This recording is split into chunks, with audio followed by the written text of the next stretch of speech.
La Terre, figée par le froid et livrée à la solitude, dérive dans l'immensité du vide. Jupiter, seul vestige d'un système détruit, continue de graviter autour du Soleil. Ce n'est pas le scénario d'un film catastrophe, mais l'hypothèse sérieuse d'une simulation récente. Cette fois, la menace ne provient ni d'un Soleil agonisant, ni d'un gigantesque astéroïde frappant les planètes à la manière d'une boule de bowling. Elle s'insinue, discrète, et peut-être déjà à l'œuvre. Une étude récente s'est penchée sur les effets qu'un passage stellaire rapproché pourrait engendrer. Une telle rencontre risquerait de projeter les planètes dans l'espace, de bouleverser leur trajectoire ou d'altérer leur climat. Mais que sont exactement ces étoiles errantes ? Et ce scénario est-il réellement envisageable ? Ces astres de passage sont des étoiles ordinaires, telles que notre Soleil, en mouvement constant dans la Voie lactée. L'espace étant en perpétuel mouvement, il arrive qu'elles croisent d'autres systèmes. En général, cela reste sans conséquence. Toutefois, si l'une d'elles venait à s'approcher de trop près, son influence gravitationnelle pourrait perturber les planètes les plus éloignées, comme Neptune, et engendrer une lente cascade de déséquilibre dans l'ensemble du système. Ces rapprochements, bien que rares, intéressent les chercheurs car leurs répercussions, à l'échelle de millions d'années, peuvent être majeures. Ils offrent des clés pour comprendre l'évolution des orbites planétaires et les bouleversements passés de notre propre planète. Une hypothèse avance qu'il y a 56 millions d'années, un passage stellaire aurait provoqué un bouleversement climatique majeur, faisant grimper la température terrestre de près de 8 degrés en quelques centaines de milliers d'années. Cette élévation aurait profondément remodelé la biosphère. Certaines espèces se seraient adaptées, d'autres auraient disparu. Bien qu'aucune preuve définitive n'atteste d'un tel événement, les scientifiques s'accordent à penser qu'un passage similaire, en altérant subtilement l'orbite terrestre, pourrait à long terme dérégler l'orbite de la planète. Tel est le passé, mais qu'en est-il de l'avenir ? Nous savons d'ores et déjà que le système solaire devrait croiser de près une étoile nommée Gliese 710 d'ici environ 1,3 million d'années. Elle se dirige vers nous et devrait frôler le Soleil à une distance d'environ 1500 milliards de kilomètres.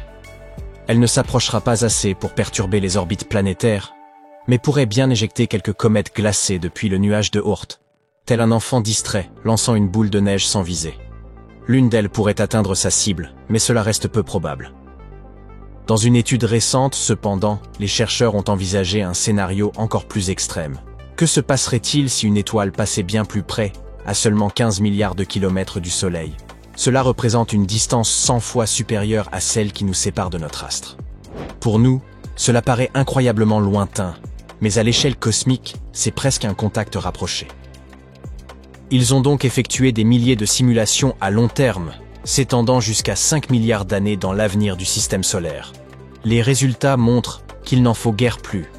Une seule rencontre rapprochée suffirait à perturber les planètes les plus éloignées, comme Neptune, déclenchant une lente réaction en chaîne se propageant vers l'intérieur.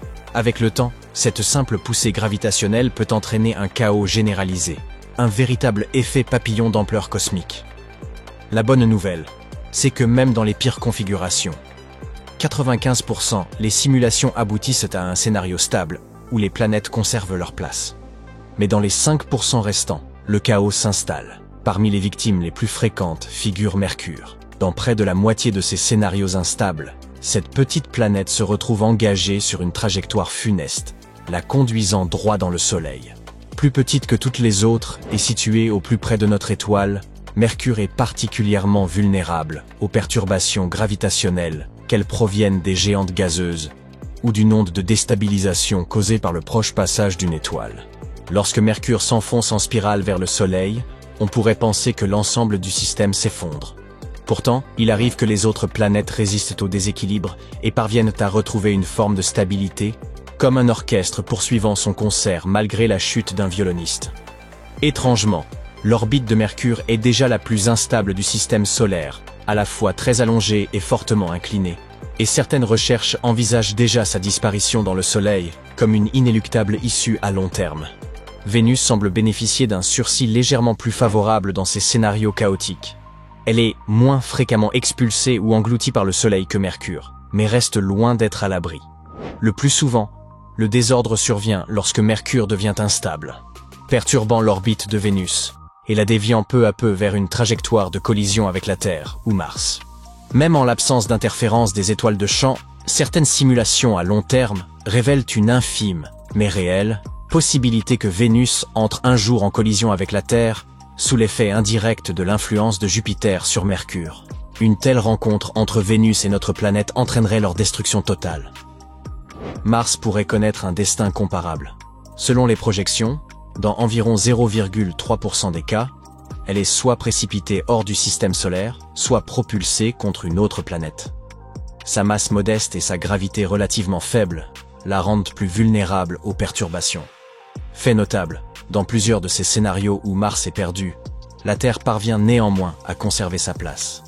Jupiter demeure, sans conteste, le colosse du système solaire. Ornée de ses bandes nuageuses caractéristiques, elle exerce, grâce à sa masse imposante et à sa forte gravité, une fonction d'ancrage qui stabilise l'ensemble.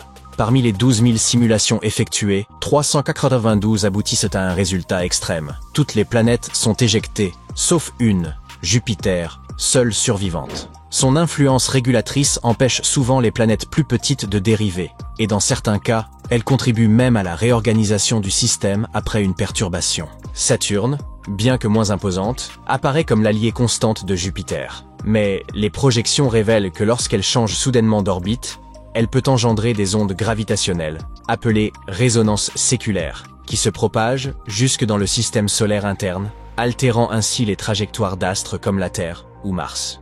Uranus et Neptune sont les plus exposées. Reléguées aux confins du système solaire, elles sont les premières à être éjectées dans de nombreuses simulations. Cette perte déclenche des perturbations gravitationnelles qui se propagent vers l'intérieur, troublant les autres planètes sur des millions d'années. Un simple décalage de 0,1% dans l'orbite de Neptune suffit à compromettre la cohérence du système.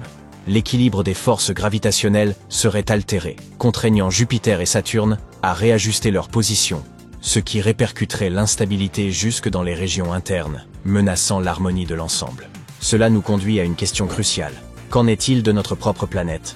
Dans la grande majorité des modèles simulés, la Terre demeure intacte. Toutefois, environ 0,2% des scénarios se concluent par une collision avec Vénus ou une chute dans le Soleil. Parmi les 12 000 simulations réalisées, seules 23 voient la Terre subsister seule en orbite. Mais ce résultat ne tient que si l'on nommait la Lune. En l'incluant, la prévisibilité du système s'effondre. Notre satellite pourrait s'écraser sur la Terre, être capturé par une étoile errante ou perturber lentement notre trajectoire au fil de millions d'années. Il convient de rappeler que ce tableau correspond à une hypothèse extrême. Les probabilités restent infimes, mais elles ne sont pas nulles. Cela étant posé, envisageons cette éventualité. Que se passerait-il si la Terre était projetée hors du système solaire? Notre planète deviendrait ce que les astrophysiciens nomment une planète errante, livrée à l'espace interstellaire une fois privée de l'ancrage solaire. Sa surface gèlerait vite, avec des températures plusieurs centaines de degrés en dessous de zéro.